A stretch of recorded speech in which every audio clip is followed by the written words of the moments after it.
One of the victims was a girl from Essex, but she'd been put into a children's home in Rotherham, and she was the only resident of that children's home. I'd never heard of solo care children's homes.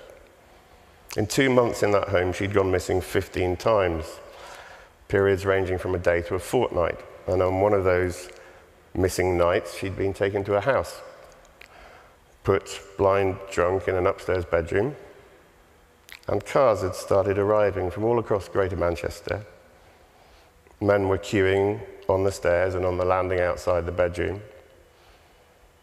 And the jury heard that 50 men had had sex with that girl in one night. She was a child. When I looked into this children's home, it turned out that Rochdale had more than 40 solo care homes, each supposedly offering specialist 24/7 care to one child. Essex County Council was paying more than £250,000 a year to place that child there.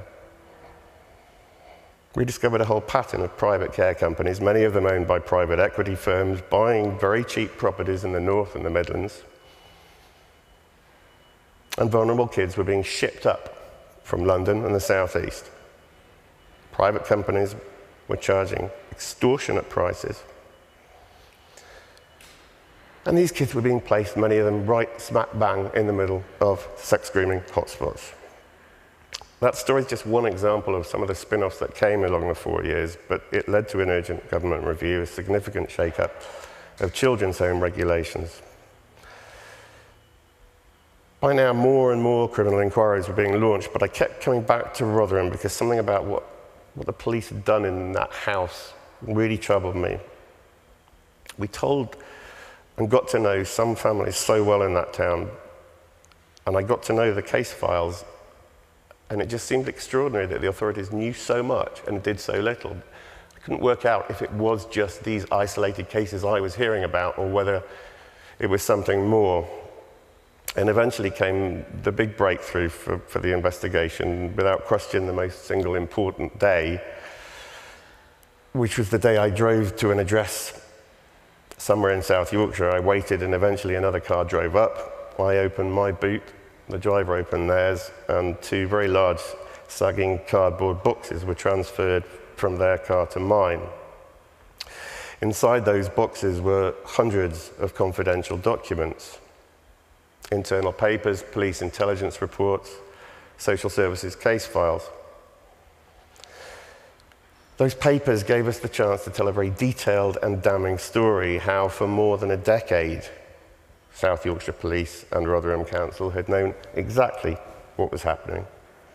They knew the girls, they knew the names of the men, their nicknames, their home addresses, their car registration numbers, the places they were taking these children, and they had effectively sat back, shrugged their shoulders, and done nothing. In my naivety, I thought that when we published that story in September 2012,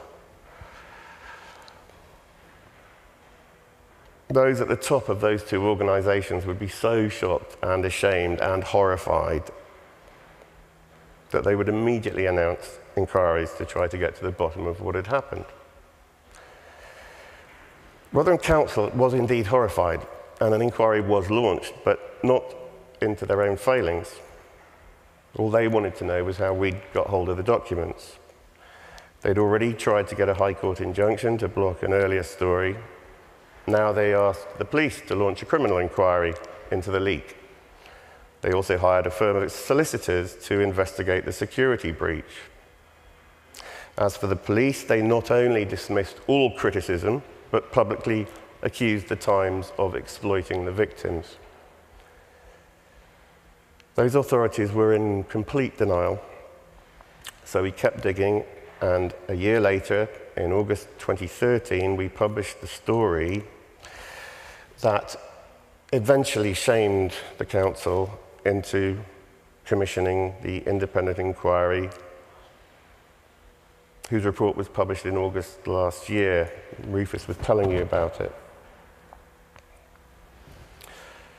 It wasn't just the numbers, 1,400 children. It was the clear evidence the inquiry had found of horrific crimes having been ignored or suppressed by the authorities.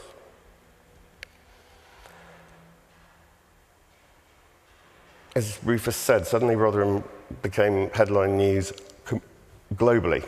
China, Australia, Canada, you name it. And when I think back to what the editor said to me 4 years ago, we're going to keep on until, the council's chief executive told a parliamentary committee in evidence that the reason the council felt forced to commission that inquiry that ended up having such huge repercussions was because, quote, the Times wouldn't leave us alone. In the outcry that ensued, several senior people lost their jobs. Then the ruling Labour cabinet resigned en masse. Finally, the local authority was found not fit for purpose, and it's now run by a team of government-appointed commissioners. I think this story is an example of why newspapers matter. For years and years, people in that town had been desperately concerned by what was going on. They'd tried their very best to raise the alarm. Young girls and their families had pleaded with the police. Frontline workers told their bosses. Internal reports were written, seminars held, letters sent to chief constables, MPs, government departments, and absolutely nothing changed. And finally, when all else failed, someone very brave decided in desperation to place their trust in journalism. Those documents I was handed revealed something shameful, something people in power, people whose job it supposedly was to protect children, had chosen to keep safely hidden. It was, for obvious reasons, a very uncomfortable story to put on the front page of a national newspaper, but it was true. And sometimes it really is the uncomfortable truths that are the ones it's most important for journalists to tell, because if we don't, no one else will. On my own, I could have done exactly the same work as I've done these past 5 years, and it would have achieved precisely nothing. I could have posted blogs, I could have stood and shouted on street corners. It wouldn't have changed anything. But this wasn't me alone. This was the Times, which showed an extraordinary level of commitment and trust in allowing one of its staff reporters to pursue a single investigation for such a long time. And because it was the Times that kept running those stories, people listened. It wasn't the sort of story that immediately makes people rush out to buy newspapers. It exposed us, particularly in the early months, to some severe criticism, to accusations of racism.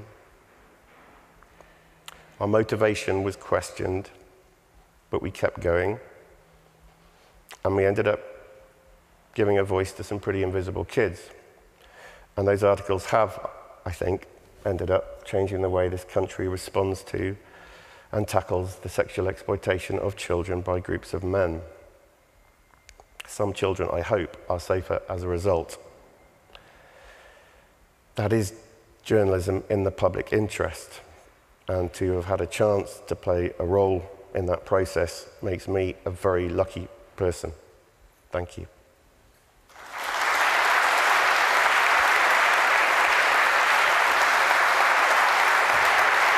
Thank you very much. Thank you.